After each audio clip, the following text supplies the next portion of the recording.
Zatikia ateratzea, zatikien arteko batuketak eta kenketak nola egiten diren ere, baita mistotik inpropiora pasatzea eta inpropiotik mistora.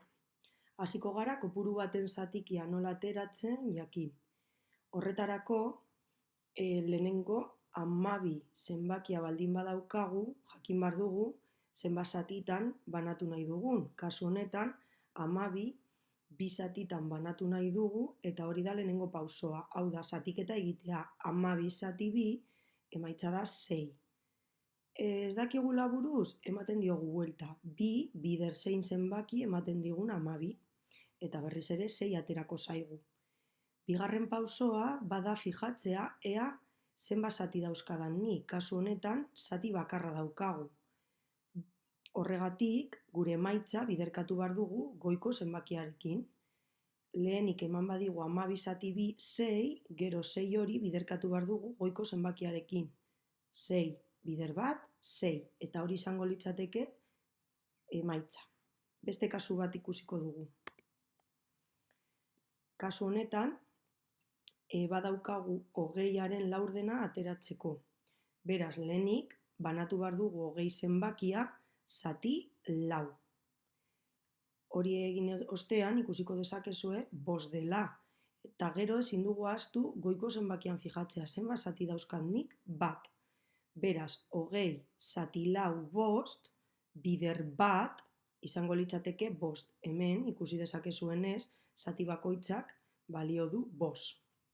Baina kontuz, bigarren adibide honetan ikusi daiteke berriro ere 20 4 zatitan banatu behar dugula, baina kasu honetan guk ditugu 3 zati. Beraz, lehenik eta behin, zatitzen dugu 20 zati 4 zatitan ematen digula 5, baina gero pentsatu behar dugu zenbat zati dauzkagun, kasu honetan 3. Beraz, 5 hori egin behar dugu bider 3, 3 zati ditugulako. 5 bider 3, 15. Eta orduan 15 izango litzateke emaitza. Ikusiko dugu zatikien arteko batuketa nola egiten den. Hasteko, bai batuketak eta kenketak egiteko kontuan izan behar dugu izendatzaileak berdinak izan behar direla. Beraz, ez baditut berdinak, lortu behar dut zenbaki bera izatea. Hau da, haien arteko lotura bat izatea. Kasu honetan adibidez, 3 5 daukagu eta 7 10. Ezingo genuke horrela batu zergatik. Nik 3 zati 5etik hartzen baditut, ez delako proportzio berdina 7 10etik hartuko banu, hemen ikusi daitekeenez.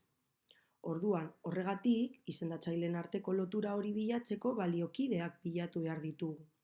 Zein daien arteko lotura? Zein daukagu 5 eta 10eko taulan berdin ematen diguna?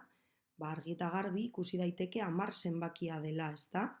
Beraz, bigarren zenbaki hori ez nuke aldatu beharko 10 daukagulako izendatzailean, baina bai lehenengo zenbakian, eta baliokide bat bilatu behar dugu guk izendatzailean 10 jarrita. Kasu honetan, 5 bider ze zenbaki ematen digu 10, bider 2. Gogoratu ere, izendatzailean jartzen badugu bider 2, goian ere proportzioa mantentzeko egin behar dugula bider 2. Eta 3 bider 2 izango litzateke 6. Beraz, topatu dugu 3 5en baliokide bat 10 izan da bere izendatzailea. Orduan bai, kenketa egin beharko genuke, edo posible da kenketa egitea da ja. Ez genuke jarriko 3 5en, baizik eta jarriko genuke bere baliokidea 10arekin.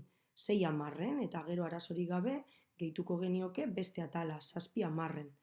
Hau euki eskero, bakarrik bada bere izendatzailean zenbaki berdina jartzea, hau da 10, guk lortutako baliokide hori, eta goiko parteak, hauek dira, 6 eta 7, batzea. Aterako litzaiguk hemen 13 10en, eta batuketa modu inpropioan geratuko litzaiguke.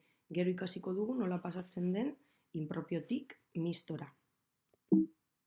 Beste adibide bat, imagina ezazue, ez dugula topatzen berehala 5 eta 10en arteko lotura. Beste bide bat daukagu hori jakiteko. Eta bada, nik izendatzaileak haien artean biderkatzen baditut, lotura hori aurkituko nuke. Orduan egingo nuke 5 bider 10 eta bi ataletan emaitza hori jarri. Badaukagu izendatzailean zenbaki berdina, orduan lortu behar dugu proportzioa mantentzeko goiko partea asmatzea. Nik behan jarri baldut 50 lehenengo kasuan, adibidez, zer egin dut 5etik pasatzeko 50era? Oso argi ez da, egin dugu bider 10. Goiko partea ere biderkatu beharko nuke bider 10. Eta kasu honetan emango litzaiguke 30. Noa, bigarren zatikia aztertzera. Nik hasieran baneukan 10, baina bere lotura bestearekin batzeko izango litzateke 50. Zer egin dut 10etik pasatzeko 50era? Bider 5. Gogoratu goiko zenbakia bebai egin beharko nuke. 7 bider 5 eta bere emaitza goian jarri. Orain izendatzaile berdina dugunez batu genezake, izendatzaile bera jartzen, kasu honetan 50, eta goiko parteak batzen. Emaitza oso altu aterako litzaiguke. Orduan, tokatzen zaiguna da hori simplifikatzea. Kasu honetan, biak amaitzen direnez 5 eta 0, egin genezake zati 5, eta berriro ere emaitza berdina aterako litzaiguke. Konprobatu, 13, inpropio bat, eta aurrekoan, bebai, 13. Bide luzeagoa da, baina azken finean emaitza bera. Beraz, gogora ezazue, ez baduzue 5 eta 10aren lotura argi eta garbi aurkitzen, badago bestela pauso bat, bai? Eta bada izendatzaileen arteko biderkadura egitea, eta gero emaitza daukagunean, batu ostean, hori simplifikatzea. Orain bagoa zatikien kenketa egitera. Batuketen bezala, izendatzaile berdina topatu behar dugu. Guk orain ikasi duguna da, izendatzaile berdina izanez. Baina, zatikiak egon behar dira zatikien arteko kenketa egiteko. Eta hemen, adibide honetan adibidez, ikus dezakegu zenbaki oso bat dugula eta kendu behar diogula zatiki bat. Beraz, nik hori egin ahal izateko zenbaki hori bihurtu behar dut zatiki moduan. Eta horretarako badaude bide batzuk. Lehenengo metodoa bat lapurtzea. Hau da, nik osotik bi baditut lapurtu dezaket bat eta hori zatikian bihurtu. Eta gero beste aldean jarri behar ditugu, zenbat ditugun soberan. Deskonposa dezakegu bi zenbaki hori. Bat eta bat, argi eta garbi. Bat hau, hor, utziko dugu momentuz, baina ezin dugu ahaztu, bale? Eta beste bat hori bihurtuko dugu zatiki moduan. Guk badakigu bat baldin badaukagu bihurtzen zatikira. Zenbat balio du kasu honetan? Begiratzen dugu beste zenbakiaren izendatzailea. 12 zatitan egongo dira banatuta, beraz bat honek balioko du 12-12ren. Orduan, guk jarriko dugu 12-12ren, tomaia lortu dugu zatiki bat, eta orduan bai kendu genezake beste parte hori 5-12ren. Batuketetan bezala jarriko dugu izendatzaile berdina, eta kasu honetan zenbakitzaileen arteko kenketa egin beharko nuke. 12ken 5, 7. Eta kontuz, alarma! Ahaztu duguna hor deskonposaketa horretan jarri beharko dugu, ez dugu galdu eta. Badaukagu beste metodo bat hau egiteko. Eta nola da? Bi hori bihurtu dezakegu osorik inpropio zenbaki batean. Zatiki batean, barkatu. Orduan, nik badakit bi hori banatzen dela bat eta bat, bai? Baina bat eta bat hori zuzenean bihurtu ditut 12-12ren eta beste 12-12ren, bai? Bi ditugulako, 3 eukiko bagenitu, jarriko nuke hemen beste 12-12ren.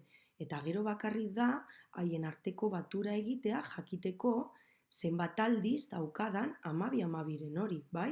Kasu honetan 12 - 12, 24. Eta badaukagu hemen zatiki inpropio bihurtuta. Bi honek balio du 24-12ren, baina beste modu batean adierazita, zatiki bezala. Hori daukagula jartzen dugu gure transformazio hori eta kenketa egingo genuke, bai, kopiatuko genuke bigarren atala. Kenduko genizkioke 5-12ren. Kenketa hori egin ostean, izendatzaile berdina eta 24ken 5 19:12. Beste trukito badaukagu hemen, oso zenbaki altua baldin badaukagu, egin dezakeguna da, zera da, zenbaki hori biderkatzen badugu izendatzaile zenbakiarekin, agertuko litzaiguke, bai, zenbaki inpropio hori. Kasu honetan, 2 × 12, 24. Orain beste kasu bat ikusiko dugu zatikien kenketen artean. Eta bada nik zenbaki misto bat baldin badaukadan, eta kendu beharko badiot beste zatiki bat.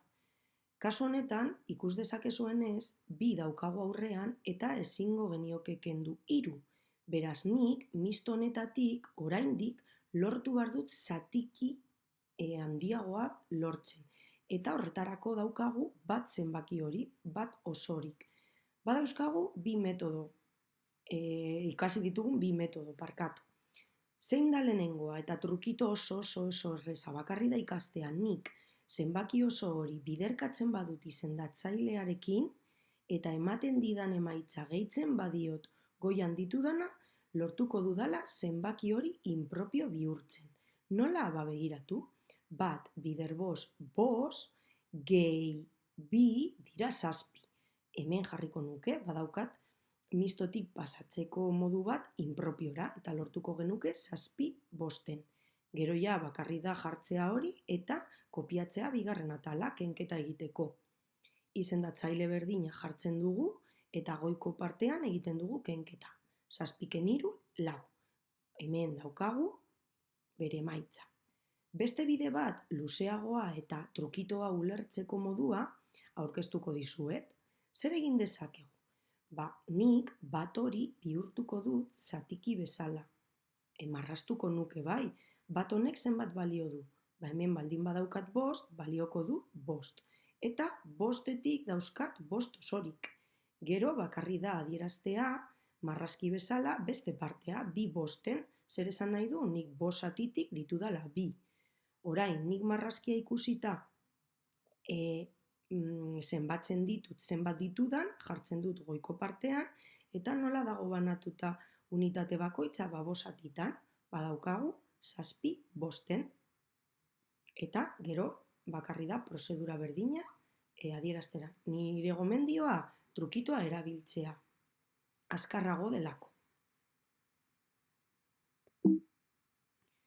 Beste kasu bat edo beste metodo bat ikusiko dugu, bai? Lehen esan dugu inpropiora pasatuko genukela misto hau, eta orain egingo duguna bada bakarrik lapurtzea zatitsu bat.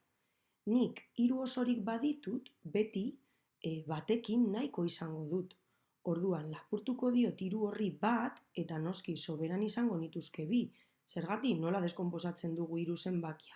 2 eta 1 adibidez, ezta? Beraz, bat hori ere, nik badaki transformatzen zatiki batean. Kasu honetan, zenbat balio du bat horrek? Begiratzen dugu bere izendatzaileari, eta badakigu balioko duela 10/10. Zer gertatzen da hemen? Nik lapurtu diodala bat, hau da 10/10, baina beste atalean baditut 3, bai? Beraz, 10/10-ari gehitu behar dizkiot beste 3 horiek. Ezin ditugu ahaztu beste 3 hauek, eta orduan emango digu 13/10. Beraz, misto hau 2 ataletan banatu dugu, alde batetik utzi ditugu hor 2 osorik, eta beste guztia, lapurtutakoa gehi soberan neukana, bihurtu dut zatiki bezala, 13/10. Bai, orduan badaukat zatiki bat, goian jarriko dudana, eta orain, bai, kenketa egin dezakegu. 13 posible delako 7 kentzea.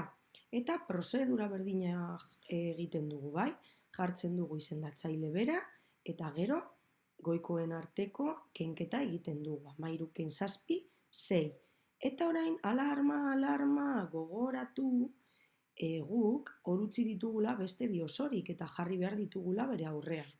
Hau ondo egongo litzateke, baina guri eskatzen badigute sinpleenera pasatu behar dugula, badakigu 6/10 simplifikatzen egin dezakegulako zati 2, bai? 6 zati 2 3 eta 10 zati 2 5. Eta hemen eukiko genuke zatiki hauen arteko kenketa.